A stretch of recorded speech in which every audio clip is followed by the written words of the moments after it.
नमस्कार मित्रों, और आप सभी का बहुत बहुत स्वागत है हमारे इस YouTube चैनल पर। और इस लेक्चर में आज का ये लेक्चर आपके लिए बहुत महत्वपूर्ण है।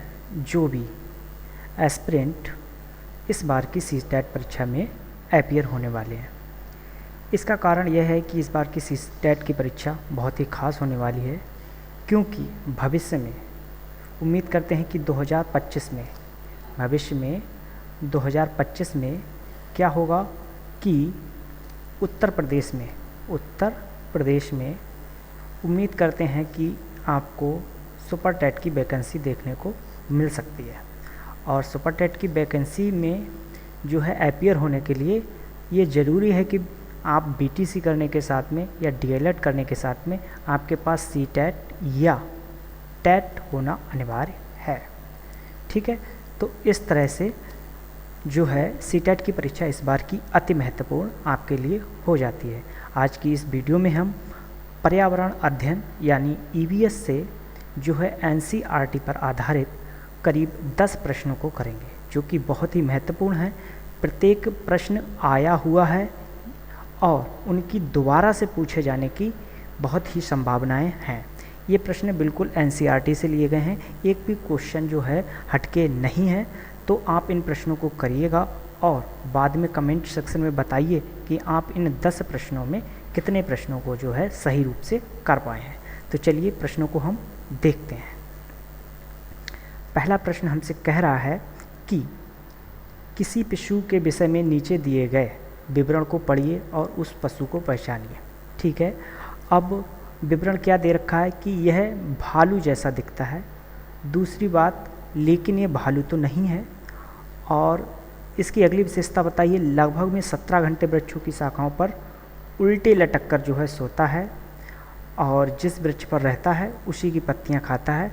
और इसकी आयु जो है वो लगभग में कितनी वर्ष की है? 40 वर्ष की है। ऐसा जो है आपको पशु यहाँ पे बताना है। ठीक है, तो इस तरह का पशु कौन सा होता है? तो इसका सही आंसर जो है अब हम बता दे रहे हैं, क्योंकि आपने अपना सोच लिया होगा आंसर। तो इसका सही आंसर है शिलात। ठीक है, अब शिलात के बारे में हम कुछ अन्य जानकारियों को यहाँ पे डिस्कस कर लेंगे। सबसे पहले आप शिलात का फ़ोटो देख लीजिए। इस तरह का ये शिलात होता है, भालू की तरह ही दिखता है, उल्टा होकर के सोता है। और ये करीब 17 घंटे का मतलब ये हो गया, अगर हमसे प्रश्न में ये कहते कि लगभग में 2/3 दिन तक सोता है, तब भी आप इसी को समझिए, क्योंकि 2/3 दिन आपके जो हो जाते हैं वो करीब में 16 घंटे हो जाते हैं। तो प्रश्न में इस तरह की भी बात आपको देखने को मिल सकती है। तो पहला ये भालू जैसा लिखता है शिलात। दूसरा, करीब जो है 17 घंटे या 2/3 दिन जो है क्या है, सोता है आराम से लटक कर। और इसका जीवन जो होता है वो करीब में कितना होता है? 40 वर्ष का होता है। और इन 40 वर्षों में करीब करीब वो 8 पेड़ों पर ही घूम पाता है, क्योंकि सोता रहता है, उसकी पत्तियां खा ली और उसी पे सो रहा है। तो इस तरह से वो अपने पूरे जीवन के 40 वर्ष जो है बिताता है, मतलब बहुत ही आलसी है। ठीक है, इस तरह से पहला प्रश्न हमने कर लिया। इसके बाद अगला प्रश्न देखते हैं। अगला प्रश्न हमसे कह रहा है कि नीचे दिए गए जीव समूहों में जो कुछ ग्रुप बना रखे हैं कि जीव समूह के, उनमें आपको बताना है किसकी दृष्टि जो है श्रेष्ठ होती है, अच्छी होती है। मनुष्यों की तुलना में वे 4 गुना अधिक दूरी तक की वस्तुओं को देख सकते हैं। तो पहला जो आपके लिए दे रखा है वो मधुमक्खी, मच्छर, तितली, ये ऑप्शन दे रखा है। दूसरा बाघ, तेंदुआ, सांप दे रखा है। तीसरा ऑप्शन दे रखा है सांप, कीट, छिपकली। और चौथा ऑप्शन जो आपके लिए दे रखा है वो चील, बाज, गिद्ध। तो इनमें से आपको बताना है। तो इसका सही ऑप्शन जो है चील, बाज और गिद्ध। ये एक ऐसा ग्रुप है जो मनुष्य की अपेक्षा जो है जिसकी दृष्टि श्रेष्ठ होती है, ये काफ़ी दूर का देख सकते हैं। तो इसलिए जो इसमें जो ग्रुप सही है वो कौन सा है? चील, बाज और गिद्ध। इसके बाद अगला प्रश्न देखते हैं। अगला प्रश्न आपसे कह रहा है जानवरों में कान का आकार का संबंध होता है। अब आपने देखे होंगे जैसे हाथी के जो है कान काफ़ी बड़े होते हैं, घोड़े के उससे छोटे होते हैं, या घोड़ा, गाय, भैंस लगभग में इनके समान ही होते हैं। कुत्ते के थोड़े बड़े होते हैं, है ना, मनुष्य के अलग की तरह से होते हैं। तो कान अलग अलग होते हैं। सांप के कान हमें दिखाई नहीं पड़ते हैं। ठीक है, पक्षियों के भी कान बहुत कम दिखाई नहीं पड़ते हैं। तो इस तरह से जो है सबके कान अलग अलग होते हैं, तो उनके आकार का संबंध किस चीज़ से होता है? शरीर के वजन से होता है, या सुनने की शक्ति से होता है, या शरीर की लंबाई से होता है, या शरीर के रंग से होता है? तो इसका सही आंसर जो है शरीर के सुनने की शक्ति से इसका जो है संबंध होता है। ठीक है, कानों के आकार का संबंध किससे होता है? सुनने की शक्ति से इसका संबंध होता है। तो इसका ऑप्शन जो है हमारा दूसरा सही हो जाएगा। इसके बाद अगला प्रश्न देखते हैं। अगला प्रश्न कह रहा है पक्षी अपनी गर्दन जो होते हैं बहुत ज़्यादा हिलाते हैं, इसका कारण क्या है? ठीक है, तो पहला ऑप्शन दे रखा है आपके लिए कि उनकी आँखों की जो पुतली है वो घूम नहीं सकती है, या आँखें छोटी होती हैं, या कान पंखों से ढके होते हैं, या वे उड़ सकते हैं। तो क्या कारण है जिससे वो अपनी गर्दन को बहुत मूवमेंट करते हैं? तो इसका जो सही कारण है वो क्या है? पक्षियों की आँख की पुतली जो है वो क्या है? घूम नहीं सकती है, जिसलिए वो गर्दन घुमा कर देखते हैं। हम क्या करते हैं? हम अपनी आँखों की पुतली को घुमा लेते हैं, तो हम एक साइड में बैठे हैं और हम साइड का भी देख लेते हैं। हम सामने देखने की साथ साथ में अपने बराबर का मतलब जो साइड में होता है उसका भी हम देख लेते हैं। लेकिन अगर यही पक्षी को देखना हो तो क्या करेगा? वो अपनी गर्दन को घुमाएगा। कारण क्या है? उसकी आँख की जो पुतली है वो वहाँ पे घूम नहीं सकती है। इसके बाद अगला प्रश्न देखते हैं। अगला प्रश्न कह रहा है रात को जागने वाले जानवर को हर चीज़ कैसी दिखाई पड़ती है? तो पहली काली सफ़ेद दिखाई देती है, हरे रंग में दिखाई देती है, लाल रंग में दिखाई देती है, या हर रंग में देख सकते हैं, मतलब कलरफुल ही देख सकते हैं। तो इसका जो सही आंसर है वो है काली और सफ़ेद। जैसे कुत्ता, बाघ, ये कुछ जानवर ऐसे हैं जो रात में भी देख लेते हैं और इनकी रात में देखने की क्षमता भी बहुत अच्छी होती है। तो हम इसमें क्या कहते हैं, वो उन्हें जो दिखाई पड़ता है वो कैसा दिखाई पड़ता है? ब्लैक एंड वाइट में जो है वो देख सकते हैं। ब्लैक एंड वाइट में जो है वो देख सकते हैं। इसके बाद हम अगला प्रश्न यहाँ पे देखते हैं। अगला प्रश्न हमसे कह रहा है कि निम्नलिखित में से किस जीव के दोनों कान बाहर की आवाज़ इकट्ठा करने के लिए अलग अलग दिशाओं में ज़्यादा घूम जाते हैं? ठीक है, ये हमसे प्रश्न यहाँ पे कहा है। क्या कहा है कि निम्नलिखित में से किस जीव के दोनों कान बाहर की आवाज़ को इकट्ठा करने के लिए अलग अलग दिशाओं में बहुत ज़्यादा घूम जाते हैं? तो इसका जो आंसर है कौन सा है? पहला ऑप्शन आपके लिए दिया है मैना, दूसरा हाथी, तीसरा खरगोश और चौथा बाघ। तो इसका सही आंसर जो है वो है आपका बाघ। बाघ के जो हैं क्या होते हैं? कान जो हैं बाहर की आवाज़ को इकट्ठा करने के लिए अलग अलग दिशाओं में घूम जाते हैं। अब बाघ के बारे में थोड़ी सी जानकारी ले लीजिए। बाघ को तो आपने वैसे भी फ़ोटो में देखा होगा। तो इस तरह का जो होता है बाघ। बाघ के बारे में एक बात और ध्यान रखिएगा कि बाघ जो है हमारा क्या है? एक तो राष्ट्रीय पशु है, ठीक है, और दूसरी जो बात है बाघ के बारे में वो जो है आपको ये बात ध्यान रखनी है कि इसके लिए एक प्रोजेक्ट टाइगर चला था, ठीक है, वो आपको यहाँ पे ध्यान रखना है वो, ठीक है। तो बाघ अपने शिकार का पता जो है सही तरह से पता कैसे लगाता है? हवा द्वारा मूँछों के कंपन से भी जो है वो नाप लेता है। तो प्रश्न ये भी आपसे पूछ सकता है कि निम्न में से कौन सा जानवर है जो अपने शिकार का जो पता है मूँछों के कंपन से, उसके जो ये बाल हैं इस तरह के ये जो आपको दिख रहे हैं ये जो बाल हैं इनके जो है हवा के कंपन से भी वो क्या कर लेता है? पता कर लेता है, ठीक है। इसके बाद है इससे भी अंधेरे में उसको मदद मिलती है, जब वो उसे पता लग जाएगी दिशा किस तरफ को है तो मदद तो मिलेगी। दूसरी बात यहाँ से भी प्रश्न बनता है, वो प्रश्न क्या है? बाघ क्या करता है? मूत्र की गंध से दूसरे बाघ को पहचान लेता है। अब ये जंगल में रहते हैं, ठीक है, तो इनके भी क्षेत्र बटे हुए होते हैं, ये क्षेत्रों को जो है क्रॉस नहीं करते। जैसे अपने क्षेत्र में घूम रहे हैं, जैसे ही दूसरे क्षेत्र में जाएंगे ये वहाँ उसकी क्या है मूत्र की गंध से उसको पहचान लेंगे और फिर वापस लौट जाएंगे अपने क्षेत्र में। तो ये जो है नहीं तो क्या हो जाएगी वहाँ पे हिंसा हो जाएगी दो बाघों के बीच में, ठीक है, या दो बाघों की जो फैमिलियाँ हैं उनके बीच में हिंसा होने की संभावना बढ़ जाती है। तो ये दूसरे बाघ को क्या होती है? मूत्र से पहचान लेते हैं। तीसरी बात है जब बाघ का गुर्राना या जब वो दहाड़ता है तो उसकी आवाज़ जो है वो करीब 3 किलोमीटर दूरी से भी सुनी जा सकती है, मतलब बहुत ही तेज़ दहाड़ता है, ठीक है, और कितनी दूर से सुनी जा सकती है? लगभग में 3 किलोमीटर दूर से उसको मतलब जो है सुना जा सकता है।